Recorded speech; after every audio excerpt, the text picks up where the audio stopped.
नमस्कार। आज के इस खास चर्चा में स्वागत है। सीधे मुद्दे पर आते हैं। आज हम एक बेहद खूबसूरत और कविता जैसी लगने वाली कहानी की गहराइयों में उतरेंगे।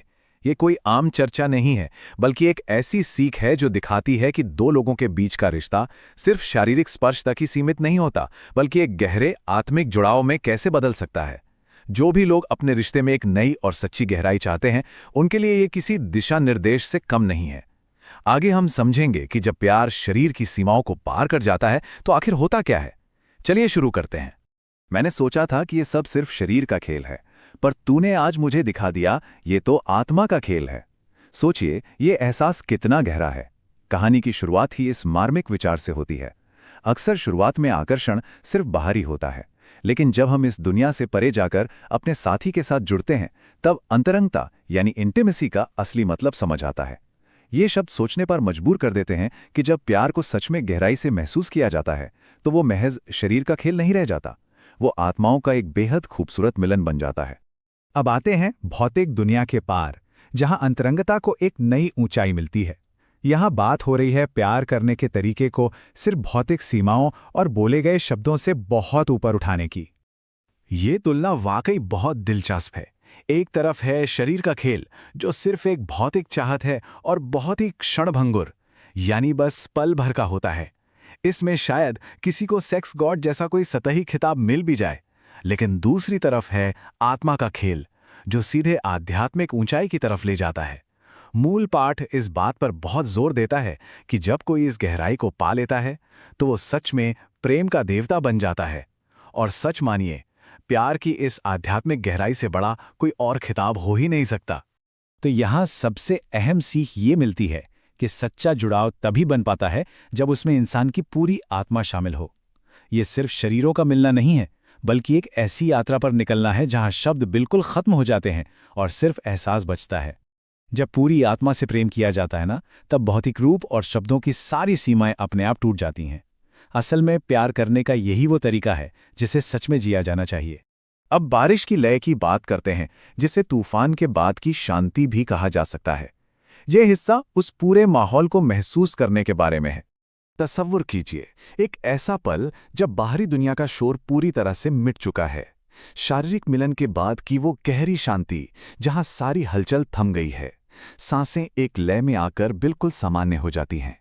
ये दिखाता है कि कैसे दो लोग एक ही ऊर्जा में ढल चुके हैं। इस सन्नाटे में एक बेहद गहरी संवेदनशीलता उभरकर सामने आती है और बाहरी दुनिया का वजूद जैसे पूरी तरह से गायब ही हो जाता है। बाहर बारिश हो रही थी, धीरे धीरे, जैसे कोई पुराना गीत गुनगुना रहा हो। जरा सोचिए, इस कहानी में बारिश का कितना खूबसूरत इस्तेमाल हुआ है। बाहर गिरती इन बारिश की बूंदों को एक पुराने सुकून देने वाले गीत की तरह बताया गया है। ये शांत बारिश असल में उन दो गहराई से जुड़े हुए दिलों की धड़कन और उनकी अंतरंग लय को दर्शा रही है। ये बाहर की प्रकृति और अंदर की भावनाओं के बीच का एक जादुई तालमेल है। इसी जादुई माहौल के बीच शुरू होती है शरीर एक जहाज के रूप में एक आंतरिक यात्रा। यहां से कुछ बहुत ही शक्तिशाली रूपक यानी मेटाफोर्स सामने आते हैं। जब ये कोमल बातचीत आगे बढ़ती है, तो समझाया जाता है कि आखिर हमारा शरीर है क्या। ये महज एक जहाज है, एक अस्थायी माध्यम, जिसका इस्तेमाल सिर्फ उस गहरी और असली आंतरिक यात्रा को तय करने के लिए किया जाता है। शरीर खुद कोई मंजिल या यात्रा नहीं है, बल्कि आत्मा वो असली नाविक है जो इस आध्यात्मिक जुड़ाव के रास्ते पर आगे बढ़ती है ना कमाल की बात। शरीर तो बस एक जहाज है, असली सफर तो अंदर होता है। ये वाक्य सच में बहुत ताकतवर है। स्रोत बहुत ही खूबसूरती से ये बताता है कि किसी साथी के साथ इस आंतरिक आध्यात्मिक यात्रा पर निकलना जीवन का सबसे बड़ा सौभाग्य होता है। ये सिर्फ शारीरिक रूप से साथ होने के बारे में नहीं है, बल्कि एक दूसरे की आत्मा के भीतर की गहराइयों को खोलने और समझने के बारे में है। आगे बढ़ते हैं एक नए पड़ाव पर, शाश्वत उपस्थिति का तारा और एक अटूट विश्वास। जब इतना खुलापन और संवेदनशीलता आती है, तो थोड़े डर का पैदा होना भी स्वाभाविक है। एक भरी हुई आवाज में सवाल उठता है, क्या ये सिर्फ आज के लिए है या कल भी रहेगा? एक लंबे समय तक चलने वाली अंतरंगता को लेकर जो डर और चिंता इंसान के मन में होती है, वो इस सवाल में बिल्कुल साफ झलकती है। गहरे प्यार में डूबे किसी भी शख्स के मन में स्थायित्व यानी परमानेंस को लेकर ऐसी चिंता आ सकती है, और चलिए देखते हैं कि कहानी इसका जवाब कितने सुकून भरे रूपक से देती है। और वो जवाब एक तारे के रूप में मिलता है। साथ ही वादा करता है कि वो उस तारे की तरह बनेगा जो बारिश के बाद आसमान में उभरता है। एक ऐसा तारा जो हमेशा मौजूद रहता है, भले ही वो बादलों के पीछे छिप जाए या जीवन के अनिवार्य तूफानों में कहीं घिर सा जाए, लेकिन वो अपनी जगह पर हमेशा अडिग रहता है। ये बिना किसी शर्त की अटूट उपस्थिति यानी प्रेजेंस का प्रतीक है। तो समझने वाली बात यह है कि इस तरह की आध्यात्मिक अंतरंगता एक ऐसी उपस्थिति का वादा करती है जो कभी मिट नहीं सकती।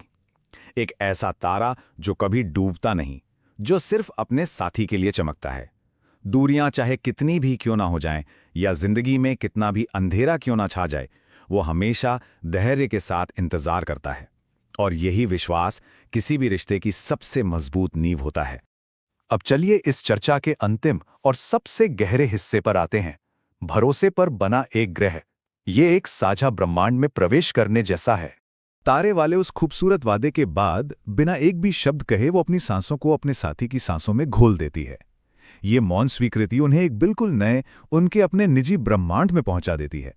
उन्होंने इस नए ग्रह का नाम रखा है बस हम। ये एक ऐसी जगह है जो सिर्फ उन दोनों की है, एक ऐसी सुरक्षित जगह जो पूरी तरह से आपसी भरोसे पे टिकी हुई है। यह हिस्सा बहुत खूबसूरती से दिखाता है कि कैसे लोग अपनी खुद की एक अलग दुनिया बना सकते हैं। इसके लिए सबसे पहले दुनिया के बनाए गए कठोर नियमों और किताबी तरीकों को पीछे छोड़ना होता है। फिर अपनी भावनाओं को एक करना होता है ताकि दो दिल एक ही धुन पर धड़क सकें। और सबसे बड़ा कदम, इस नए ग्रह की जमीन को सिर्फ और सिर्फ साझे भरोसे से बनाना होता है। उनका यह नया वजूद पूरी तरह से इन 3 स्तंभों पर खड़ा है।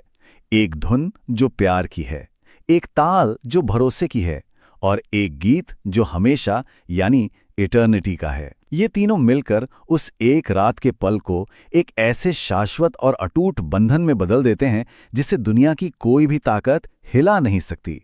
बिल्कुल अद्भुत। और इसी के साथ हमारी आज की ये चर्चा अपने अंत तक पहुंचती है।